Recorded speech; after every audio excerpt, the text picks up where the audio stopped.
Percocet, Miley Percocet, Percocet, Miley Percocet, Percocet, got it. What is up, guys? Welcome on back to TK's Garage, and we're talking more about Dodge today. We got a new color for the Dodge Charger because that's going to fix everything. Ludicrous. Who doesn't think that they're going to try to get Ludacris to do something in an ad for this car soon? It's going to happen. I'm telling you right now. Ludicrous color. Ludicrous. Okay. Well, I don't know if that color is going to be an adjusted markup or cost more money, because right now the prices on the Dodge Charger are crashing.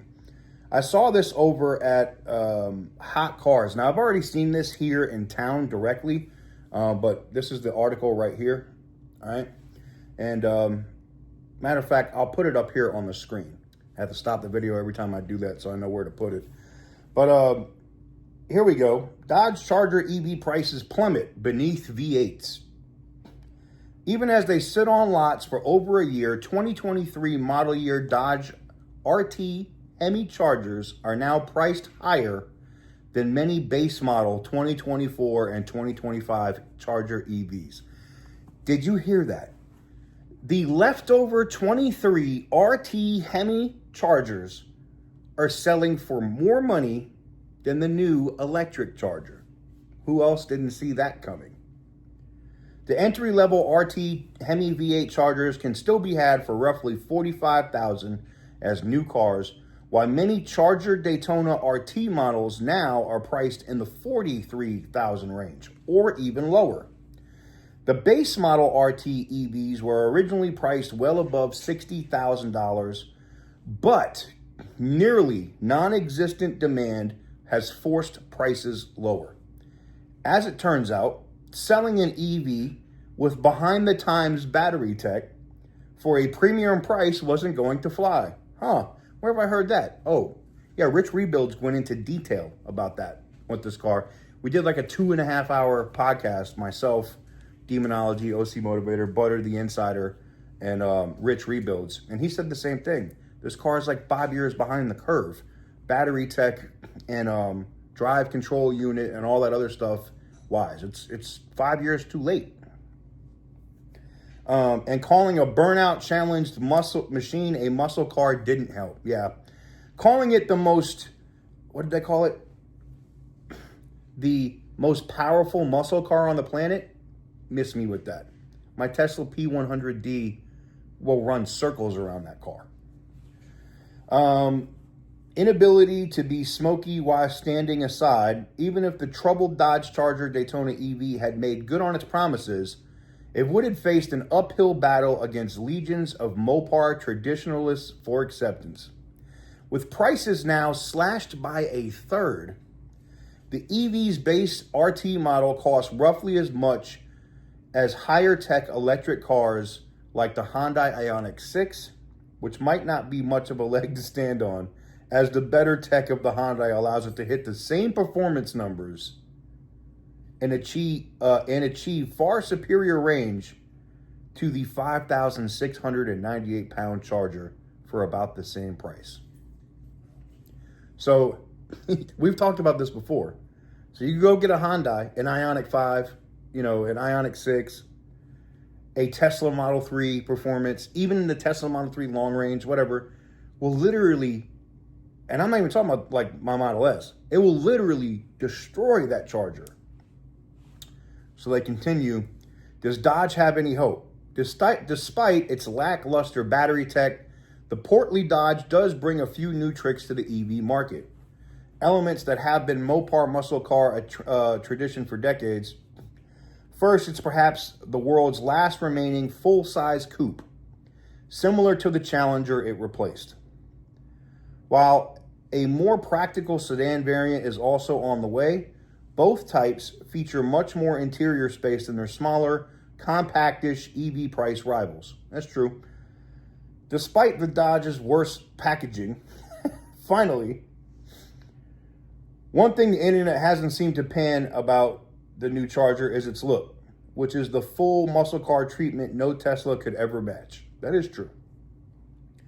Will upcoming super light solid state batteries or software updates give the EV Charger a chance to be something other than an also ran?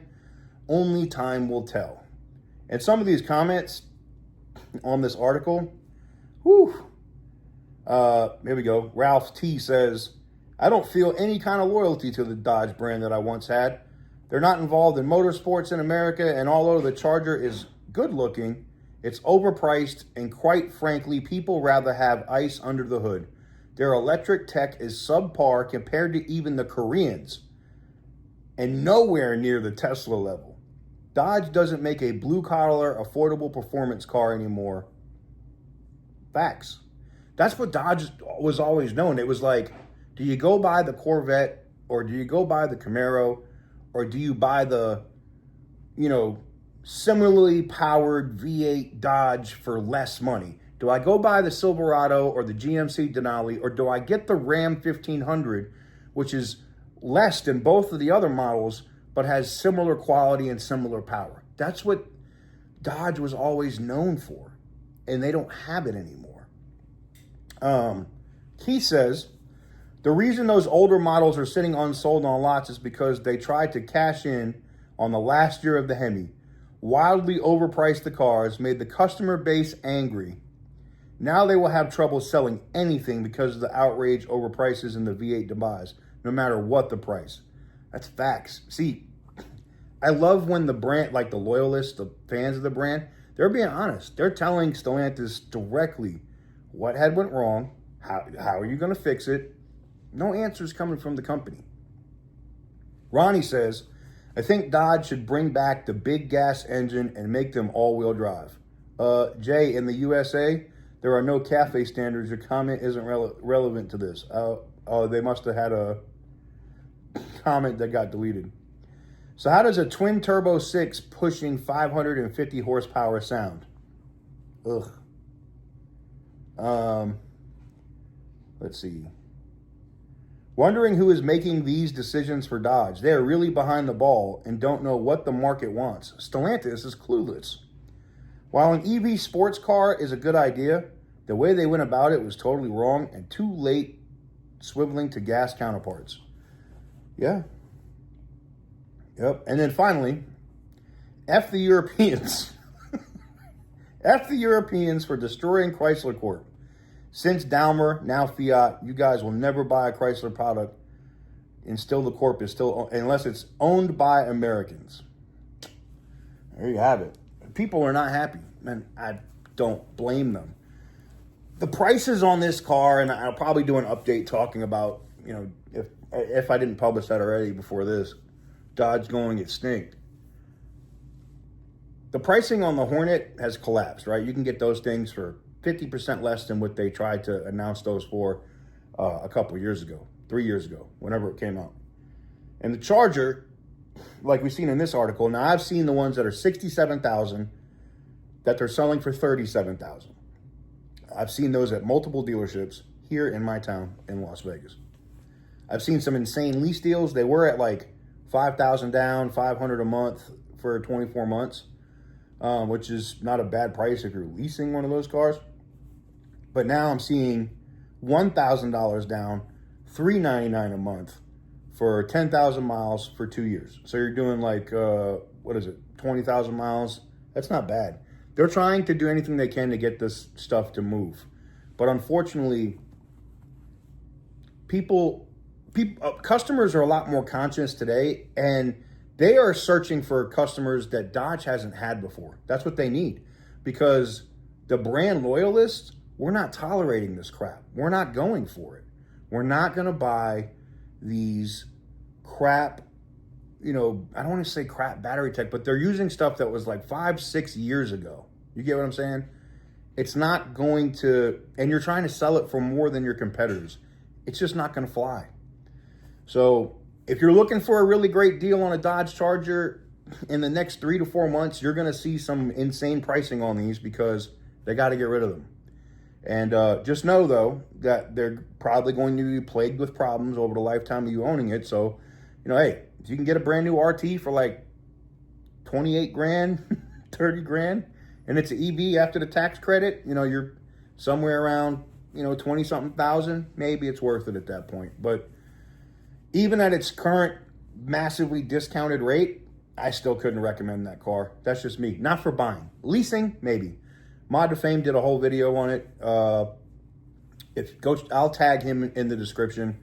Go check out his video. He did some drag times, drag racing and stuff with it. He did some different pulls and driving with the car.